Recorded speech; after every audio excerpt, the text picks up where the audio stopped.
So my office complex is offering free barbecue.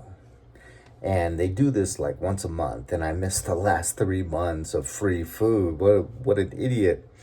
So I kind of forgot again, but I'm hearing all these people talking outside my window, and the memory comes back. Oh, it's the barbecue. So I grab my dog, I go out there, and I meet 3 Ricks, and we just have a great time talking about Jesus. It's great. I kind of breached the subject, and 2 of the guys are Catholic. One has stopped practicing, and one still kind of practices. So it was good, because that's my favorite thing to talk about. And then those guys leave, and I go back for my second plate, and when I come out, these 2 ladies that are always walking one of their dogs together. When I'm walking my dog, we talk, and they're nice. But I know one of them's a professor, and I'm a little bit weary of professors at college, because colleges are indoctrination places. My own daughter went to college 4 years at SDSU, and her mother's Hispanic. And so I marry a Latina, and when my daughter comes back, it's right after the George Floyd incident. And I'm like, wait, she's saying it was full-on racism. They killed him on purpose and all this. And I'm like, well, now, wait a second. All the facts have come out. I mean, this is like 2 days after it happened. I was like, I heard he had fentanyl in his blood, though. That's the same thing that killed Michael Jackson or whatever. I forget exactly the details, but I'm saying, wait for some facts to come out. But she was already rioting with BLM and stuff. Anyway, she ends up calling me racist. My own daughter, after 4 years in college. So these are indoctrination facilities. So knowing that this woman's a professor, and then I asked her, what is she a professor of? And she said sociology. And then we talk about statistics, because I had a lot of statistics in psychology in undergrad and graduate. The probabilities of things and such like that, the bell-shaped curve. But then they ask, what career did I have? And I mentioned school psychology, and then I said Los Angeles, and she said, oh, that's where I'm from. And I said, oh, what part? And she said, Compton. I said, oh, Compton. I worked at Malcolm Middle School. And she's like, I'm like, it's the only middle school in Compton. How do you not know it? She was like, oh, well, actually, I lived more in Watts, because they're neighbors. And I'm like, oh, okay. Well, I worked at tons of different schools in Watts. What schools did you go to in Watts? It was a long time ago. I can't remember any.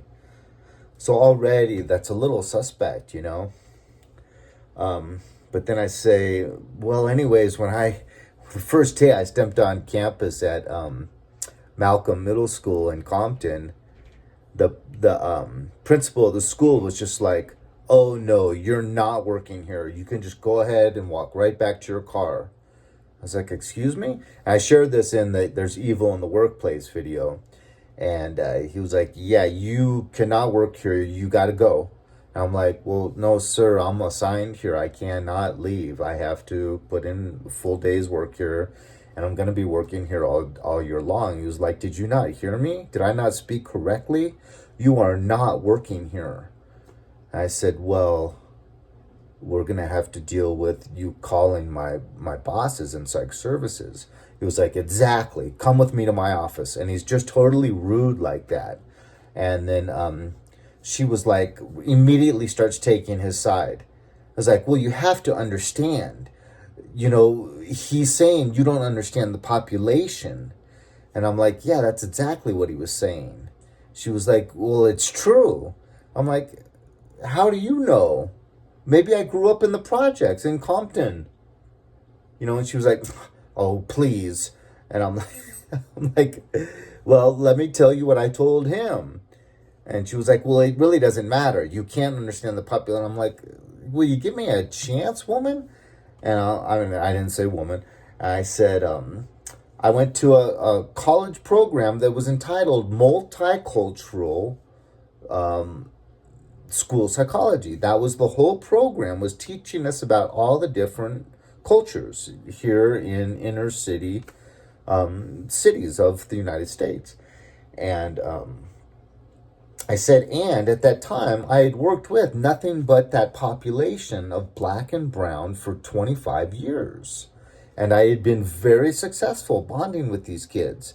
Yeah, they were uncomfortable with me because of my skin color at first, but I could always win them over in like 2 or 3 weeks. They were eaten out of the palm of my hand. Just because they can feel genuine love. And I genuinely want to help others regardless of short, height, fat, skinny, black, white, pink, blue. I love everyone. So I win these kids over, and it's so lame to just have that principal treat me like that. And then this woman treating me the exact same way. And then I'm like, and for the next several hours, he kept trying to go up higher and higher in rank, bosses to bosses, trying to get me out of there. And everyone said, no, sir, you're stuck with him. And then he would churn at me and put his finger in my face and say, I'm getting you the hell out of here. Don't you worry, you're going to be back in your car driving home within the hour. And who gives him the right to talk to anyone that way?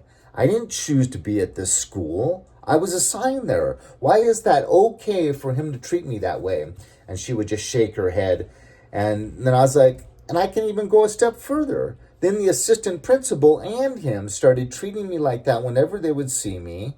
And the assistant principal shared an office space with me and would just mad dog me for hours at a time, shaking his head and gritting his teeth, staring at me while I was trying to get work done, And then would call me in and make up stuff to yell at me about. And with the amount of toxicity I was already dealing with my own life, that toxicity pushed me over the edge. And my muscles started popping, and I ended up in the hospital. She was still like, yes, but and she was still trying to back him up. Oh, man, how irritating. Now, let's just say the shoe was on the opposite foot. Let's say it was an all-white high school with a white principal and a nice, handsome, well-dressed school psychologist marches on the campus that happens to be African American. And the principal just points through to the car and says, go back to your car. You're not working here. Simply based on his skin color, right?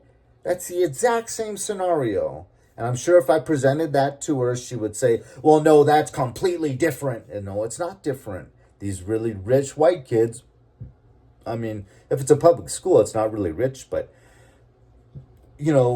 suicidal ideation runs the gamut. All ethnicities, all socioeconomic status, and, the peer pressure.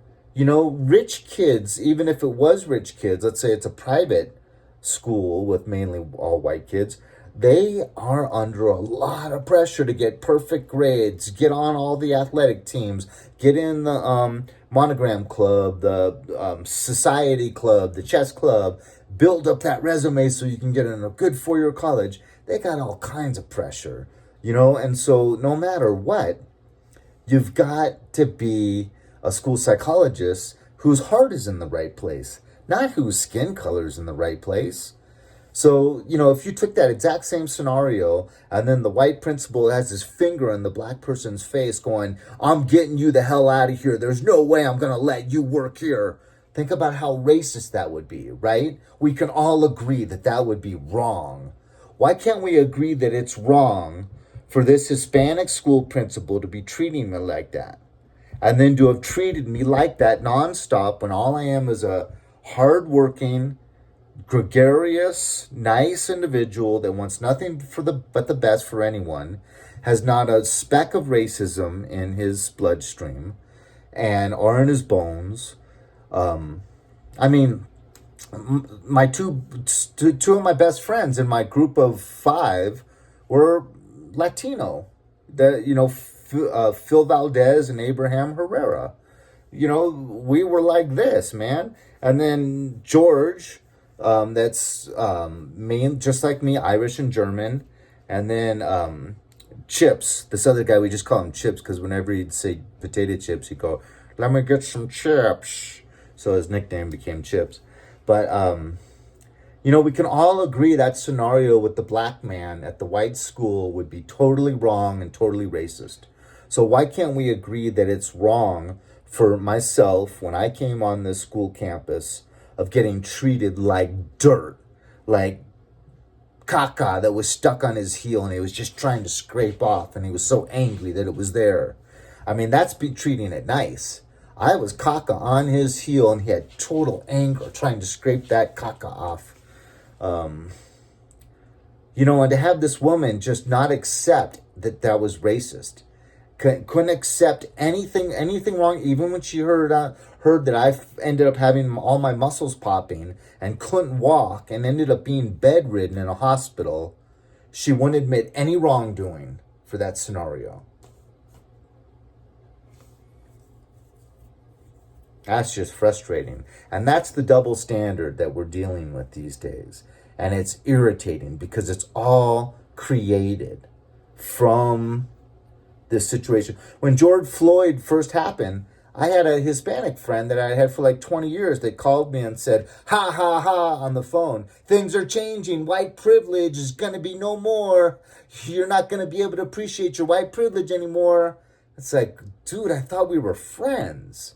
Here you're so happy because the cities are burning all across America and you think white people are going to be finally at the bottom of the totem pole and things are finally going to change.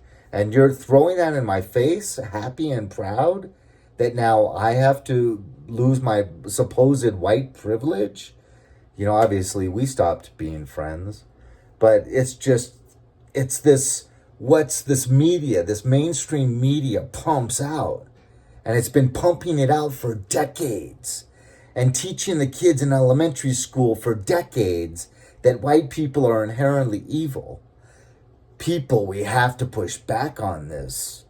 I mean, some people are just so brainwashed to believe whatever the media says.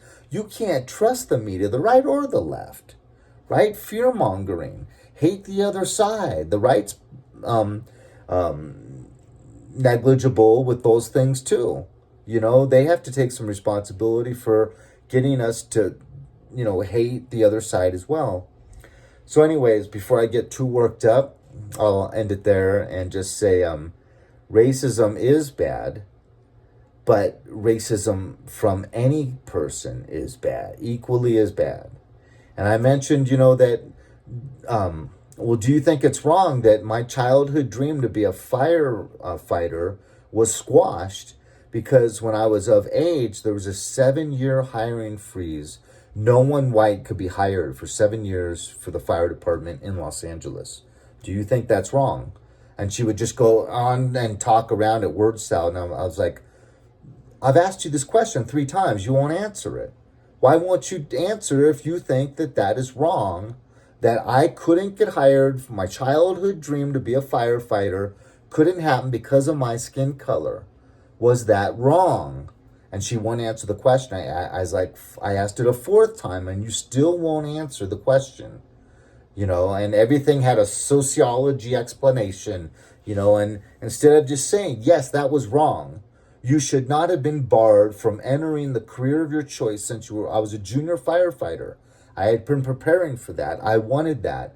And to be barred simply because of my skin color, I don't care what side you're on, right or left, that is clearly wrong. So there you have my 2 cents. Don't spend it all in one place. God bless you. Amen.